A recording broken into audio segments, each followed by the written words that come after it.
লোভ সামলাতে পারলাম না। ফার্স্টে এসে আমার নজর গেছে চিংড়ি মাছটার দিকে। সবচেয়ে মজা লেগেছে এই লেবু পাতার ফ্লেভারটা। তো আমি খাওয়ার সময় কিন্তু অনেকগুলা কাটা পাইছি, এটা আমার কাছে খুব তৃপ্তিকর লাগছে। মনে হচ্ছিল কি মশলার সাথে যে মাংসর যে একটা কম্বিনেশন, এটা ছিল না। মনে দেখা গেল যে তারা ভুলেই গেছে, তাদেরকে আবার 2-3 বার করে মনে করায় দেওয়ার পরে তারা ফাইনালি আবার গিয়ে গিয়ে তাদেরকে বলতে হচ্ছে। খাবারের স্মেল আর আমার মুখের বচনভঙ্গি দেখে আমার বেবি কিন্তু চলে আসছে। ক্যামেরায় আসতেছে কিনা জানি না, একদম গরম ধোঁয়া উঠতেছে। কিন্তু আমার একটা প্রশ্ন, এটা কি কোনো রেস্টুরেন্ট নাকি ঈদের মেলা নাকি এখানে ফ্রি খাওয়া যায়? এত এত মানুষ এখানে চলে এসেছে। ভাই শুনছেন, রিসেন্টলি একটা রেস্টুরেন্টে নাকি রাত 10টা থেকে মানুষজন বসে থাকে সেহরি খাওয়ার জন্য। আচ্ছা ভাই, মানুষের কি খায়া দেয়া কাজ নাই? সেহরি খাবে সে 3টা-4টায় আর আয়সা বসে থাকে রাতের 10টায়, এটা কোনো কথা? আর সেই উত্তর খোঁজার জন্য আজকে চলে আসলাম দূরবীন বাংলায়। আসলে কেন সেহরির জন্য বাংলা খাবারের মেনুতে এত হাইপ তুলেছে দূরবীন বাংলা, সেই প্রশ্নের উত্তরই আজকে আমরা খুঁজবো। তো চলুন ঢোকা যাক।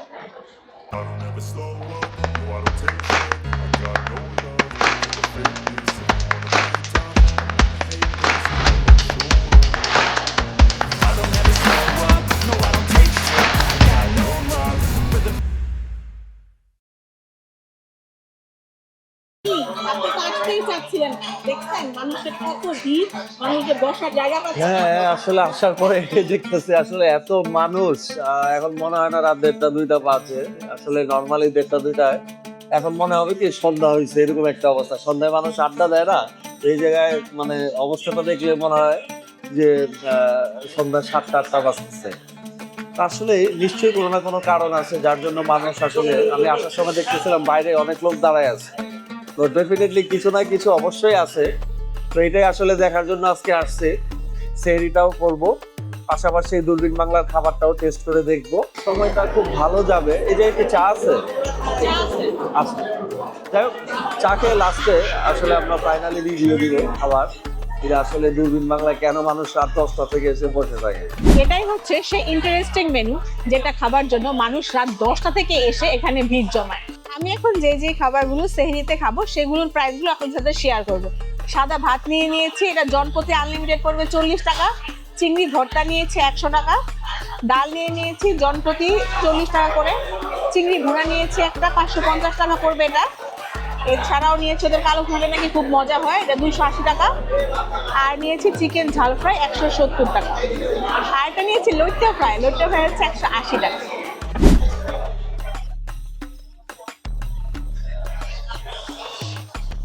আমি আর লোভ সামলাতে পারলাম না।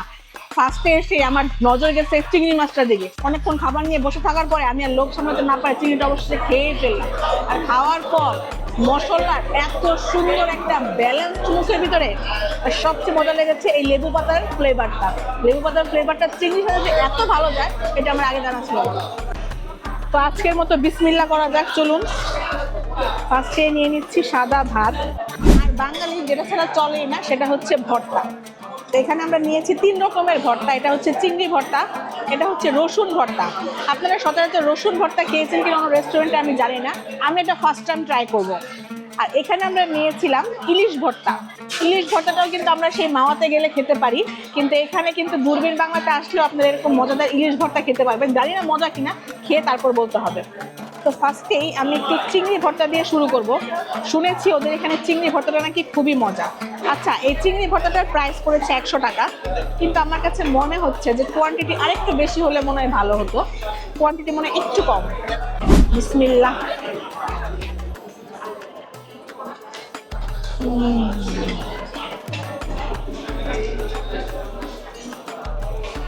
খুবই মজা। যারা কাঁচা পেঁয়াজ খেতে ভালোবাসেন তাদের কাছে এটা এক কথায় একদম বেস্ট লাগবে।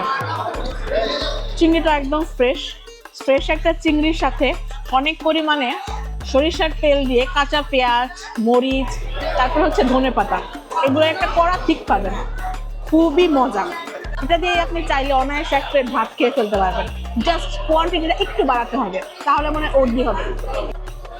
আমার নিজের এলাকা মহাখালীতে বসে যে মাওয়ার একটা ফিল নিতে পারবো সেটা কিন্তু আগে জানতাম না। সো একটু ইলিশ ভর্তাটা ট্রাই করে দেখি কেমন।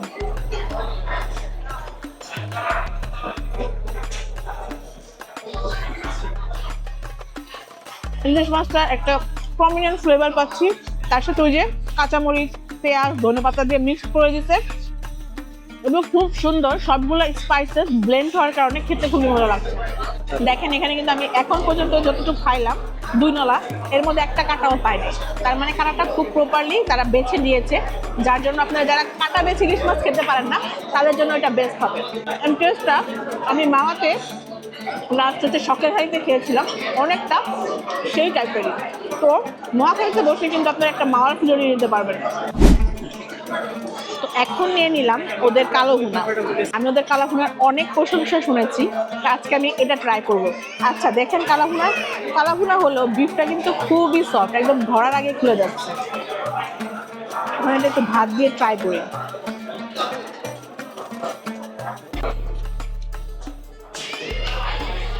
এই জন্যই মনে হয় মানুষ এত লাইন দিয়ে এখানে বসে থাকে, আর একটা সিট খালি হলে 3 জন দৌড় দেয়। আমি এখন পর্যন্ত যতগুলো খাবার ট্রাই করেছি সবগুলোর ফ্যান হয়ে গেছে। আর এই কালো ভুনাটা একদম অথেন্টিক রাজশাহীতে গেলে আমরা যে টাইপের কালো ভুনাটা খেতে পারি ঠিক তেমনই, কারণ প্রতিটা মাংসের ভিতরে মশলা একদম প্রপারলি গিয়েছে।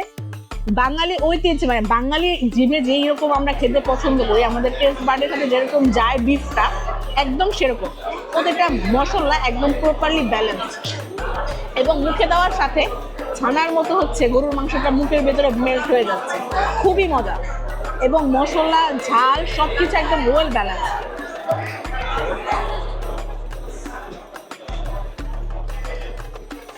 এটা আমার বলতেই হবে ঢাকার মধ্যে এটা বেস্ট কালো ভুনা। একটু ট্রাই করি মুরগির ঝাল ফ্রাইটা। ভাতই শেষ হয়ে গেছে, এত মজার খাবার ভাত না শেষ হলে কি আর হয়? তাই একটু ভাত নিয়ে নিলাম। এত মজার খাবার ভাত না নিলে কি হয়? একটু ভাত নিয়ে এখন হচ্ছে মুরগির ঝাল ভুনাটা ট্রাই করবো।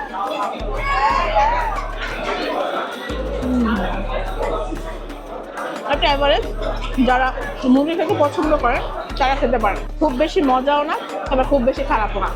লোট্টা ফ্রাইটা এখনো রেডি হয় না, কারণ সবাই মানে লোট্টা ফ্রাই খাচ্ছে কারণ গরম গরম ভেজে দেয়, এটা খেতে খুবই মজা হয়। আর যেহেতু আমরা বাঙালি কিন্তু ডাল ছাড়া শেষ পাতে খাবার জমে না, তাকে একটু ডাল দিয়েই শেষ করবো আমার আজকের খাবার।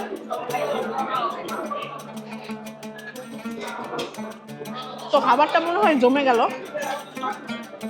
যারা দূরবীন বাংলায় আসবেন, যদি ডায়েটের প্ল্যান করেন এগুলোর কথা ভুলে যান, কারণ এখানে আসলে আপনি এত পরিমাণ খাবেন যে ডায়েট কেন, আপনি মানে নিজের বাড়ি যাওয়ার কথাই ভুলে যাবেন।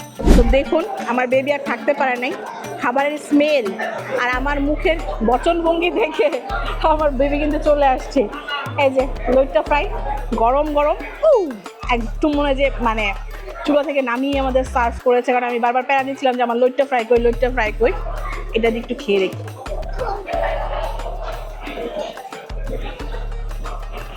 বুঝলাম না গরম চুলা থেকে মাত্র নামায় নিয়ে আসছে।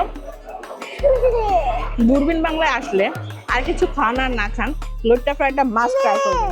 উপরটা একদম ক্রিস্পি আর ভিতরটা একদম জুসি আর সফট, মানে এক কথায় বেস্ট।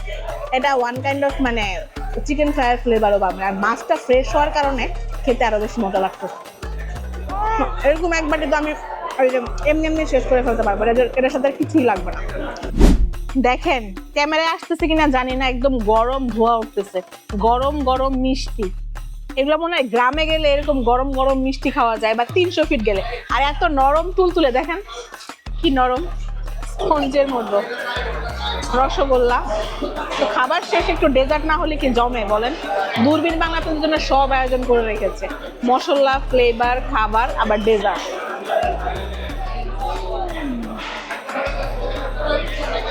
মজা।